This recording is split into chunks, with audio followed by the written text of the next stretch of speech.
It was another Pleasanton scorcher as I sat in the electronic news gathering, or ENG truck, as we call them, with Stu Simmons, my cameraman.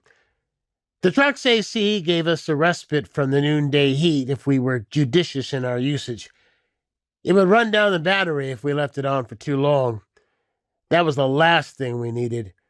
Whatever could go wrong had gone wrong that morning. My alarm hadn't gone off at 5 as scheduled, so I had to scramble to the station in San Francisco from my home across the bay in Castro Valley. Then, the first ENG truck we were assigned had mechanical problems on the Bay Bridge in the morning commute traffic, and we had to wait for 2 hours for a replacement to be delivered to us.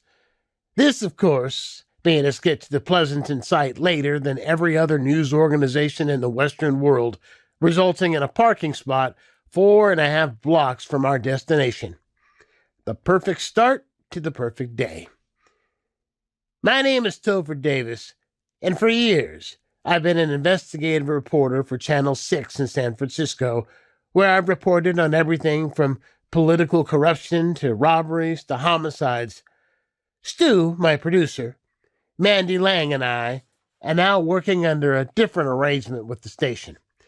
Following our reportage on a series of cop killings a few months back, we had the full resources of the station, but were given a lucrative contract that gave us the independence to cover any story we deemed fit. I was enjoying the autonomy, even though there were times like this when there was something that I wasn't thrilled about covering, but had to. This was a story that had captivated the nation. You do what you have to do. A soccer mom in nearby suburban Pleasanton had left her home on the 4th of July to run an errand and never returned. Her disappearance caught the media by storm. In the 10 days since she vanished, the number of news vans in front of her home had swelled from just a few to dozens from media outlets across the country and as far away as the UK. Every station in the San Francisco Bay Area broadcast market was there, as well as radio, print, and social media reporters, bloggers, and true crime podcasters from our area and beyond. The media circus included the 4 major broadcast networks and cable channels, CNN, MSNBC, and Fox News. PBS and even the BBC had gotten in on the act.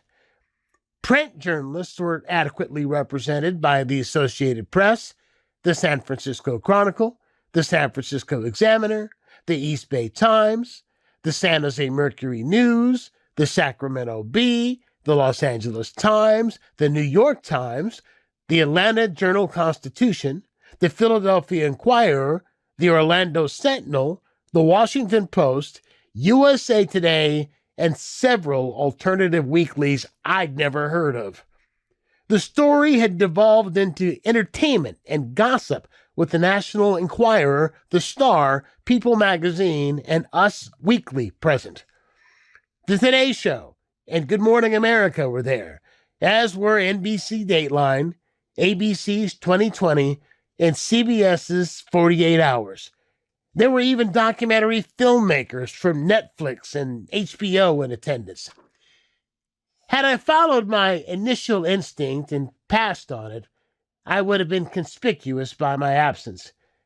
I was one of the only African Americans on the air in this broadcast market, and I've always believed that my lived experience as a black man gives me a unique viewpoint on news coverage.